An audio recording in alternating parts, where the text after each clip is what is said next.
6 de septiembre, mes de la Biblia, sexta catequesis. Trataremos hoy del canon de las Sagradas Escrituras. ¿A qué llamamos canon de la Sagrada Escritura? A la lista de los libros que son considerados palabra de Dios, libros inspirados. ¿Cómo se formó ese canon? Nos dice el Catecismo, la tradición apostólica hizo discernir a la Iglesia qué escritos constituyen la lista de los libros santos. Esta lista integral es llamada canon de las Escrituras. Este tema el Catecismo no lo desarrolla en detalle, pero hay muchas fuentes que podemos consultar en Internet que nos pueden dar una información mayor. El canon del Antiguo Testamento ya estaba formado para la época de Jesús, aunque también en relación al Antiguo Testamento hay diversas polémicas o distintos puntos de vista.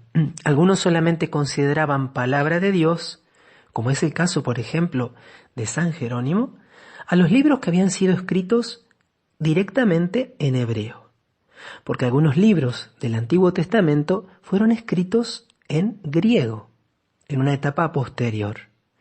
La Iglesia poco a poco fue considerando a estos libros escritos directamente en griego, cuando los judíos estaban en la diáspora y sobre todo en la región o bajo la influencia de Alejandría, también libros inspirados, palabra de Dios. Eso en cualquier edición de la Biblia los podés encontrar y se explica allí la distinción entre unos y otros. Vamos a, por ejemplo, poner el libro de la sabiduría o también los libros de los Macabeos, libros más recientes, más cercanos a la época de Jesús, donde se percibe una teología mucho más desarrollada y que fueron escritos ya originalmente en griego. Y en el caso de los libros del Nuevo Testamento, se fue dando poco a poco la certeza de cuáles eran los que eran verdaderamente inspirados por Dios y por lo tanto palabra de Dios, y cuáles eran obras piadosas, muchas de ellas contenían afirmaciones verdaderas, pero que no eran libros inspirados.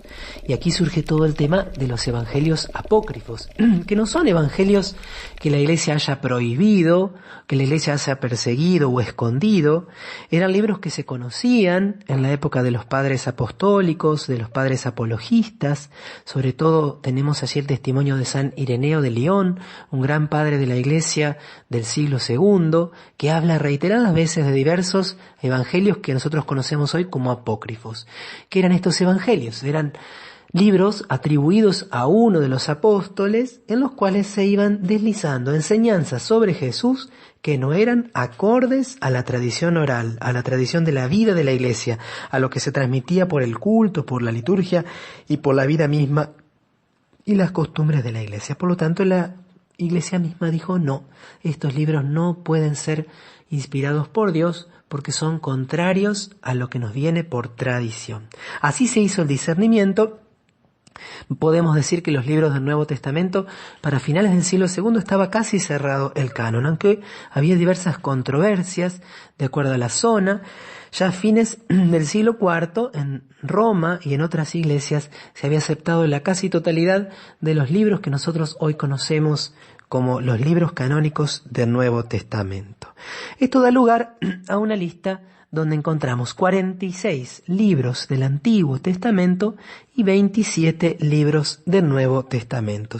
Estas listas fueron luego recogidas por concilios, mucho más adelante el concilio de Florencia, un concilio importantísimo porque se dio en él la unión con Oriente que se había roto en el siglo XI, aunque lamentablemente después se volvió a dar la ruptura, y especialmente el Concilio de Trento, este concilio que también responde a la reforma luterana, a la revolución de Lutero a mediados del siglo XVI. En este canon de la Biblia cristiana, así la podemos llamar, encontramos por un lado los libros del Antiguo Testamento. ¿Qué dice la Iglesia sobre el Antiguo Testamento? Dice que es una parte de la Sagrada Escritura de la que no se puede prescindir. Sus libros son divinamente inspirados y conservan un valor permanente, porque la antigua alianza no ha sido revocada. Las palabras que dijo Dios son para siempre. Por eso, si bien nosotros por cuestiones de practicidad y a veces de economía, publicamos, compramos, tenemos el Nuevo Testamento solo o incluso los 4 Evangelios solos, es importante que en cada casa de un cristiano esté toda la Biblia, Antiguo y Nuevo Testamento. Y dice el Catecismo que el fin principal de la economía del Antiguo Testamento era preparar la venida de Cristo Redentor universal. Aunque contienen elementos imperfectos y pasajeros, no tenemos que olvidar esto, sin embargo los libros del Antiguo Testamento dan testimonio de toda la pedagogía divina del amor salvífico de Dios. Contienen enseñanzas sublimes sobre Dios y una sabiduría salvadora acerca de la vida del hombre. Encierran admirables tesoros de oración y en ellos se esconden el misterio de nuestra salvación. Es admirable el modo en que Dios poco a poco se va revelando, se va acostumbrando a estar con el hombre y va acostumbrando al hombre a estar con él. Por eso el Antiguo Testamento debe ser conservado y debe ser conocido también por nosotros los católicos. Encierran admirables tesoros de oración.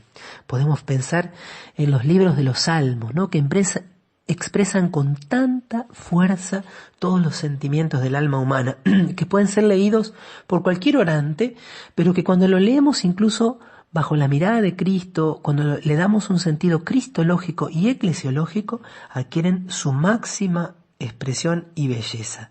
Y también una sabiduría divina acerca de la vida del hombre. Dentro de la enseñanza moral del Antiguo Testamento, evidentemente que hay algunas cuestiones que son imperfectas. Por ejemplo, cuando Moisés autoriza al divorcio y al formar un nuevo matrimonio. Después Jesús va a decir, al principio no era así, Moisés le permitió por la dureza de sus corazones. Y así hay muchas normas morales del Antiguo Testamento que fueron superadas en el Evangelio. Pero incluso en el marco del Antiguo Testamento tenían un sentido de superación, de elevación. Pensemos, por ejemplo, del Antiguo Testamento, la ley del talión. Ojo por ojo, diente por diente. Algunos dicen, el Antiguo Testamento, ojo por ojo, diente por diente. Pero en el momento en que esa norma fue promulgada, era una norma de elevación moral. ¿Por qué? Porque en la antigüedad se practicaba muchas veces la venganza ilimitada, por lo cual si alguien te lastimaba un ojo, vos lo podías matar, o si alguien te robaba una vaca, vos le podías robar 10 o matarle 10 vacas. Bueno, esta norma, ojo por ojo, diente por diente, pone un límite a la venganza y establece un criterio de proporción y de justicia. Así que también en el Antiguo Testamento, pese a su imperfección, encontramos, sobre todo teniendo en cuenta el clima moral o el estado en que vivía todavía la humanidad, un notable desarrollo. Pensemos, por ejemplo, en la prohibición de los sacrificios humanos, que era una práctica bastante común en muchas religiones antiguas. Los cristianos veneran el Antiguo Testamento como verdadera palabra de Dios.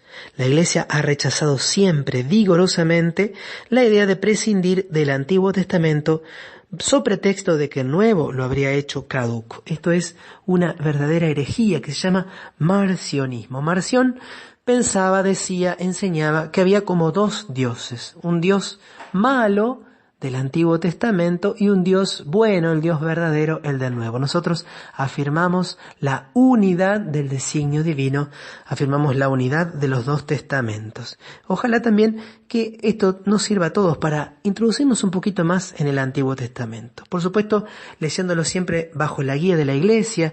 Es muy importante que si tenés una buena Biblia, una Biblia con lindas introducciones, antes de abordar la lectura de un libro, trates de ir a la introducción, trates de ver las notas al pie para comprender mejor lo que el Señor nos quiere transmitir a través de estos textos. Mañana seguiremos con los libros, con la introducción al Nuevo Testamento y ya muy prontito con la introducción a cada uno de los libros.